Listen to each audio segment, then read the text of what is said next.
Welcome our viewers on our new show called vastu शास्त्र with Mayank Rawal.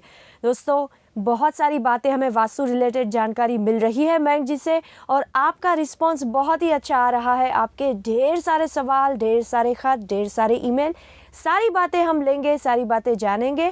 पर अब समय हो चला है मयंक जी से वास्तु शास्त्र के एक और पहलू के बारे में जानने का। तो सबसे पहले स्वागत करते हैं हमारे स्टूडियो में मयंक जी का। मयंक जी, आपका स्वागत है, नमस्कार। जैसे कि आपको पता है, व्यूअर्स ने हमें ढेर सारे ईमेल्स भेजे हैं, फ़ोन कॉल्स भी आ रहे हैं। आपने पहले ही एपिसोड में बताया था कि वास्तु क्या होता है, किस तरह से हमारे जीवन से रिलेटेड है। तो बहुत सारी क्वेरी आई है और उनमें से कुछ सवाल भी आए हैं। दर्शक हैं भाई, उनके मन में बहुत सारे सवाल भी चलते रहते हैं और मेरे मन में भी ये सवाल है। तो मैं आज यही सवाल से एपिसोड शुरू करना चाहती हूँ। कहा जाता है मयंक जी कि हम जो कुछ भी करते हैं इस हिसाब से हमारा जीवन बनता है।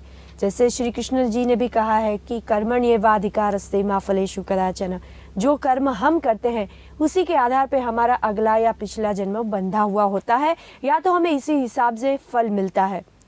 कर्म की बात चलती है, तो यदि कर्म से ही हमारा जीवन बनना है तो वास्तु की इसमें क्या ज़रूरत आई? ये सवाल हमारे एक दर्शक ने भी पूछा है, और जैसे ही मैंने ये सवाल पढ़ा मुझे भी लगा कि बात तो सही है, क्यों ना आपसे पूछा जाए। कर्म की बात हमारे धर्म में कही गई है जी, हमारी संस्कृति में भी उसकी बात है जी।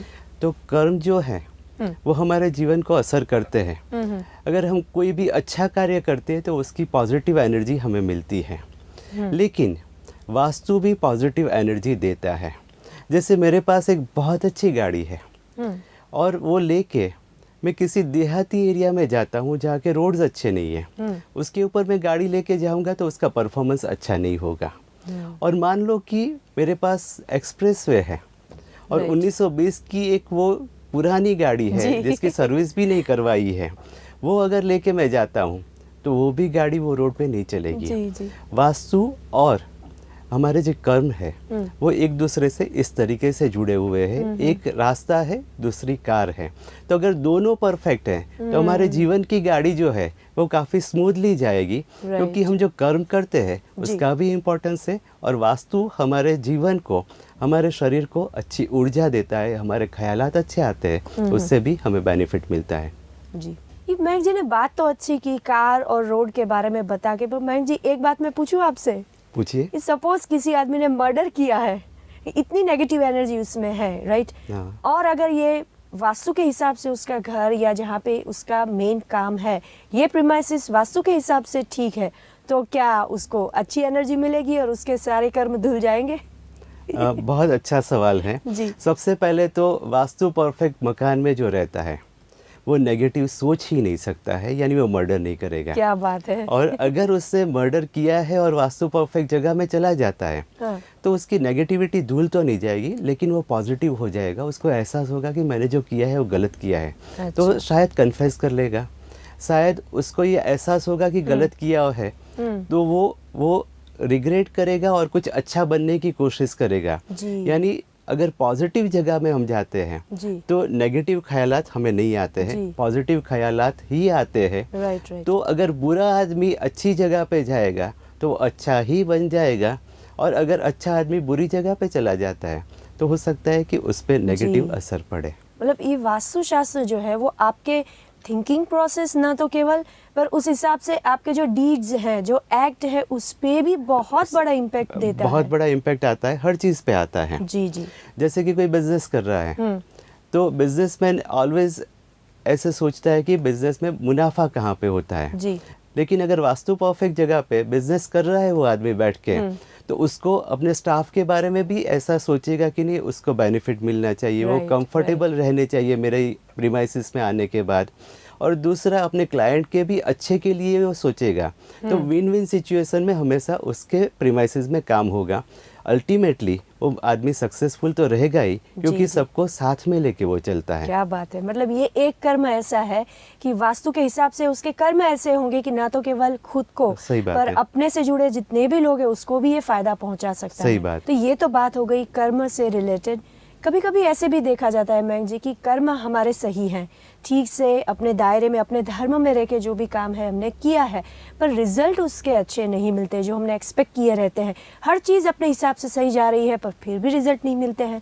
इसका क्या कारण हो सकता है? मैंने अभी अभी बताया कि वास्तु और कर्म दोनों एक साथ में जुड़े हुए हैं। तो आदमी सिर्फ कर्म करता है, लेकिन वो जिस एनर्जी में रहता है उसके बारे में नहीं सोचता है।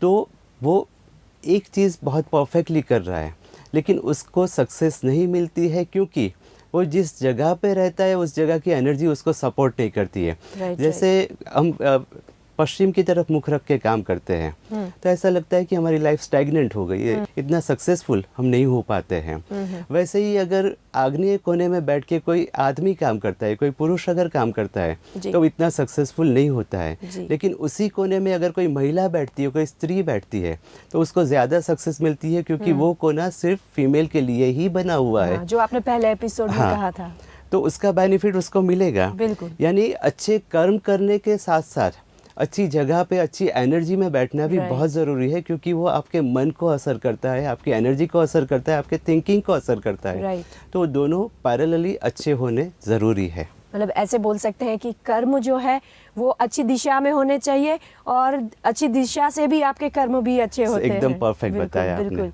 तो दर्शकों, बातें और भी है, पर यहाँ पर रहते हैं छोटा सा ब्रेक। और आपको पता है, ब्रेक के बाद हम आपको बताते हैं एक प्लान के बारे में। हम एक प्लान डिस्कस करेंगे, पर यहाँ पे लेते हैं ब्रेक।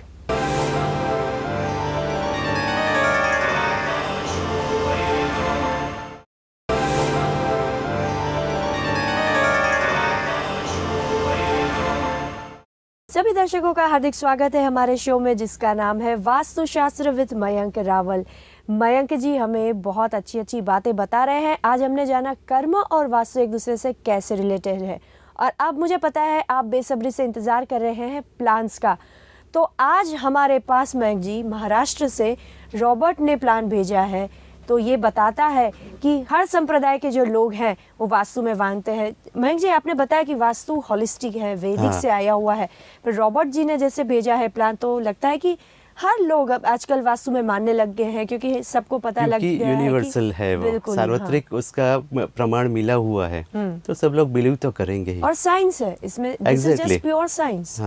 जी, तो रॉबर्ट जी का जो है वास्तु लेआउट, उनका जो घर का प्लान है उन्होंने भेजा है।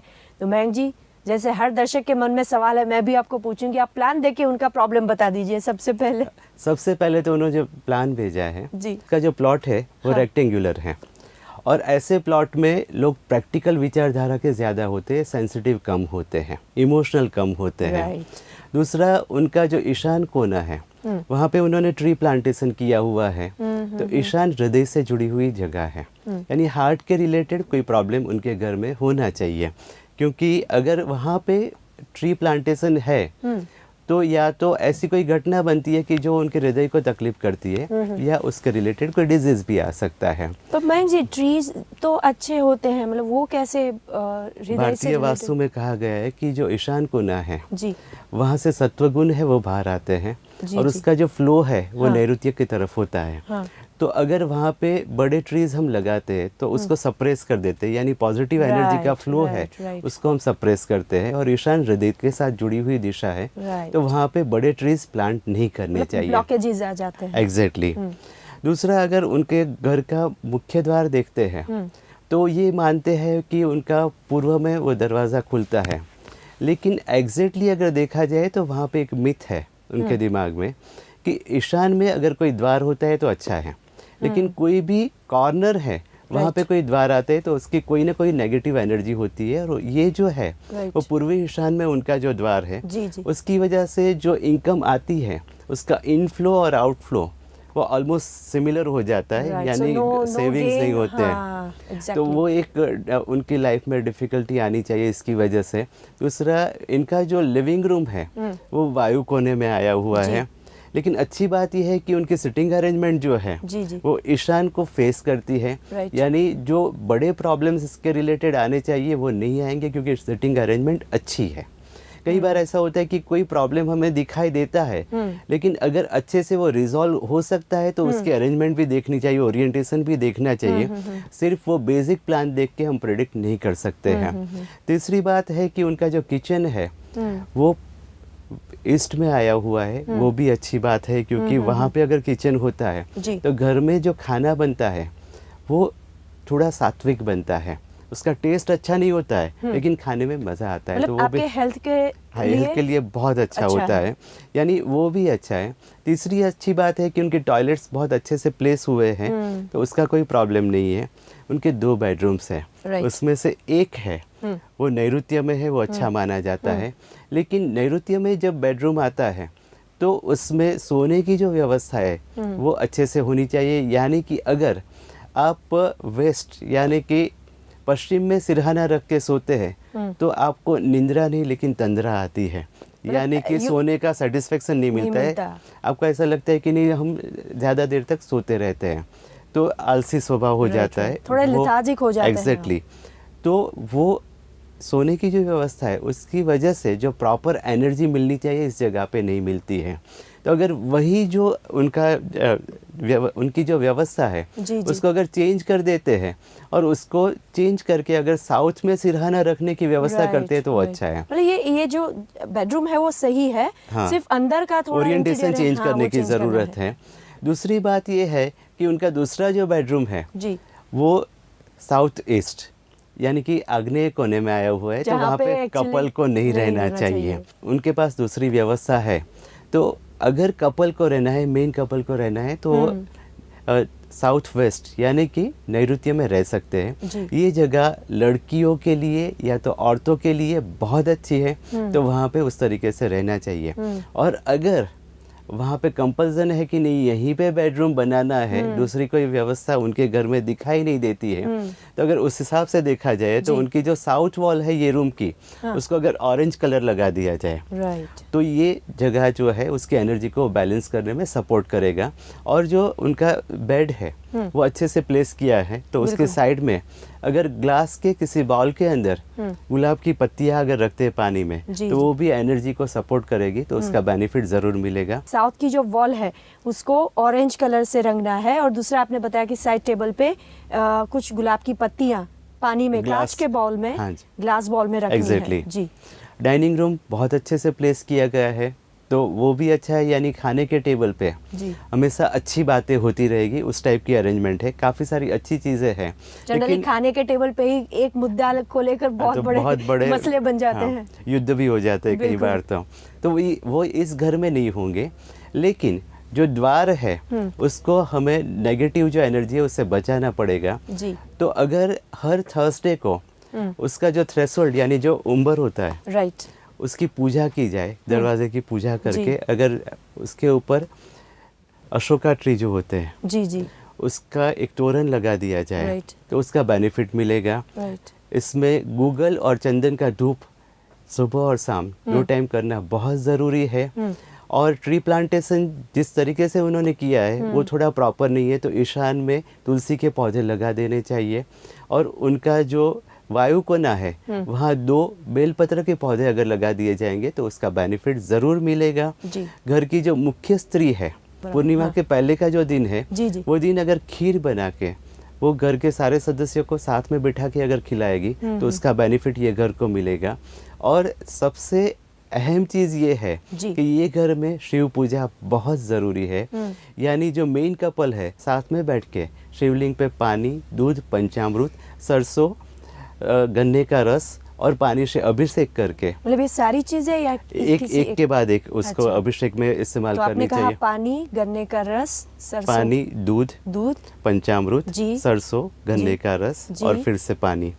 तो ये जो चीज़ें हैं उससे अगर अभिषेक करके बेलपत्र चढ़ा देते तो उसका बेनिफिट मिलेगा।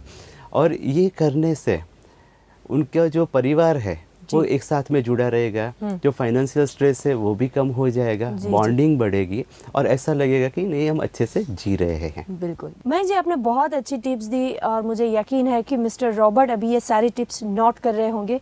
पर एक सवाल ये होता है कि शायद रॉबर्ट जी को ये सारी चीज़ें शिव पूजा की ना मिल पाए, तो अपने धर्म के हिसाब से भी क्या कुछ कर सकते हैं? ज़रूर कर सकते हैं, लेकिन एक चीज़ मैं आपको बताना भूल गया जो उन्होंने ईमेल में बोला हुआ है कि उनका इंटरकास्ट मैरिज है। अच्छा। यानी उनकी जो वाइफ है वो ब्राह्मीण है। चलो तब तो कोई समस्या ही नहीं तो वो ये कर सकती है। जी। तो वो एक अच्छी चीज़ है उनके लिए। और हर एक धर्म में कोई ना कोई अच्छी चीज़ होती है, तो अगर वो अपने हिसाब से करना चाहें तो प्लांटेशन जो मैंने बोला है वो भी अगर अच्छे से प्लांट करेंगे और दूसरा उनकी एंट्री वाली जो वॉल है Right. उसके ऊपर लेमन येलो कलर करेंगे तो भी अगर पूजा नहीं करेंगे तो इस तरीके से उसको बैलेंस कर सकते हैं। सो आपने एक साथ बहुत सारे इनको ऑप्शंस दिए हैं, चॉइसेस भी दी हैं कि how he can keep his house very clean with तो अगर पॉजिटिव उनको टाइम एनर्जी। नहीं मिलता है, पूजा नहीं करनी है, जी। तो कलर, प्लांट्स, वो मेटल वो तो है वगैरह ही। से बैलेंस कर सकते हैं। तो मिस्टर रॉबर्ट, आशा है आपने ये सारी टिप्स नोट कर ली होंगी और इनके साथ हमारे व्यूअर्स भी बहुत सारे हैं कि जिनके मन में भी अलग अलग किस्म के सवाल अपने घर को लेके या फिर अपनी फैक्ट्री या फिर यदि आप अपना बंगलोज बनाना चाहते हैं तो अपनी भूमि को लेके सवाल उठ रहे हैं। तो बिल्कुल आप हमें कांटेक्ट कर सकते हैं, फ़ोन कॉल्स कर सकते हैं, ईमेल कर सकते हैं, ख़त लिख सकते हैं। सारी डिटेल्स हम प्रोग्राम के बाद में आपको दिखाने वाले हैं। यहाँ पे लेते हैं एक छोटा सा ब्रेक और ब्रेक के बाद जानेंगे कुछ और बातें।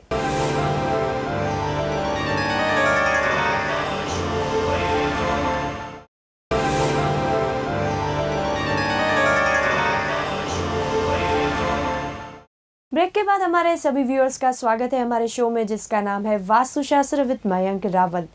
दर्शकों, आपके बहुत सारे खत आ रहे हैं, ईमेल्स आ रहे हैं, फ़ोन कॉल्स आ रहे हैं, तो आज हमने चुना है नासिक के हमारे व्यूअर्स का एक प्रश्न मैं नहीं बताने वाली, वे स्वयं बताएंगे। मैं राजशाह नासिक महाराष्ट्र से हूँ। मैं मयंक भाई के वास्तु सजेशंस फॉलो करता हूँ, उससे मुझे बहुत बेनिफिट्स मिलती है। मेरा मयंक भाई से सवाल है कि मुझे किसी ने बताया है कि घर में बर्ड केज रखने से उसके बहुत फ़ायदे मिलते हैं। मुझे ये जानना है कि ये कितना सही है। तो मयंक जी, जैसे कि आपने देखा कि हमारे जो राज जी हैं, इन्होंने एक बड़ा अच्छा सवाल पूछा है कि सारी चीज़ें तो वो समझ में आ गई, बर्ड केज रखना चाहिए या नहीं, क्योंकि दर्शकों आज का हमारा भ्रमणा और सत्य भी इसी में आ जाता है। हमें भी कभी कभी बहुत ही अच्छा लगता है कि घर में छोटे से पालतू कोई प्राणी या पक्षी रख लिए। क्या भ्रमणा है, क्या सत्य है, नहीं पता, पर हम मानते हैं कि ऐसे बर्ड्स रखने से हमारे जीवन में कुछ उन्नति होगी। तो इसी व्यूअर्स के साथ हमारी भी भ्रमणा और सत्य का भेद हमें बता दीजिए कि बर्ड केज एक रखना सवाल चाहिए आपको या मैं नहीं? पूछता हूँ कि जी। अगर मैं आपको 3 फीट बाय 3 फीट की रूम में बंद कर दूं जी, तो आपको कैसा लगेगा? बिल्कुल ही मैं नहीं रह सकती। एग्जैक्टली बिल्कुल बर्ड्स नहीं। को वही लगता होगा, क्योंकि हमारे फायदे के लिए हम बर्ड्स को केज में रख देते हैं, उसको जी। कैद करके रखते हैं और फिर सोचते हैं कि वो हमें बहुत ब्लेसिंग्स देखे। वो इम्पॉसिबल है। अगर किसी को हम परेशान करते हैं तो उसकी पॉजिटिव एनर्जी कैसे अंदर से निकलेगी, ब्लेसिंग्स कैसे आएंगे? बर्ड्स को ऊपर वाले ने बनाया है आकाश को छूने के लिए, उड़ने के लिए, और हम उसको एक छोटी सी जगह में कैद करके रख देते हैं और एक्सपेक्ट करते हैं कि उससे पॉजिटिव एनर्जी हमसे मिले। वो कुछ ज़्यादा ही एक्सपेक्टेशन हमारे है इन सब कुदरत के एलिमेंट्स से।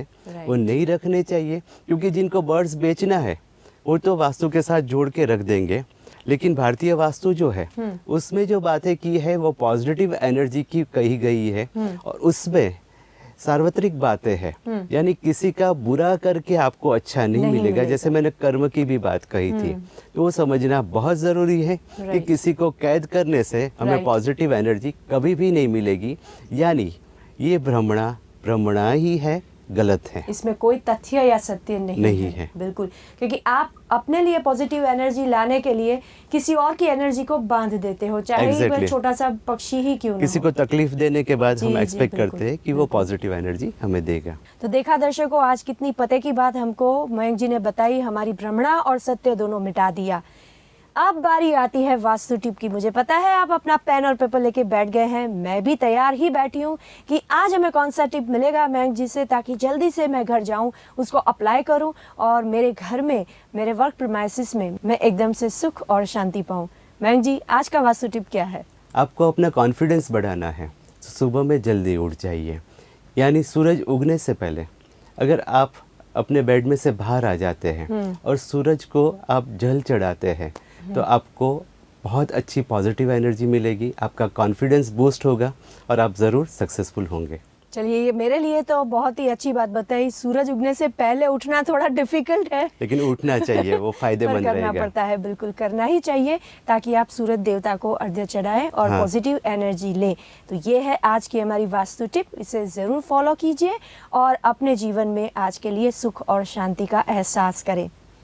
दर्शकों, आपके मन में जितने भी सवाल हैं, मुझे पता है आपको हमें बताने हैं, तो देर किस बात की, उठाइए फ़ोन, या तो ईमेल कर दीजिए या आप हमें खत भी लिख सकते हैं। आपके जितने भी सवाल हैं, इनका समाधान यहाँ पे मयंक जी आपको देंगे।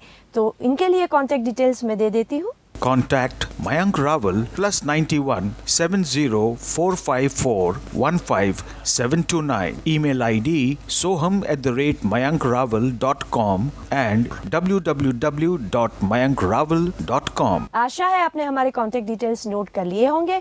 आपके पत्र का, आपके प्रतिभाव का हमें हमेशा इंतजार रहता है और रहेगा। चलिए, इसी बात के साथ आज तो हमारा समय यहीं पे समाप्त हो गया, पर कल ऐसी ही रोचक बातें लेके हम आएंगे आपके समक्ष इसी समय। तो हमसे बने रहिएगा, तब तक के लिए good bye and take care. Contact Mayank Rawal +91 70454 15729. Email ID soham@mayankraval.com and www.mayankraval.com.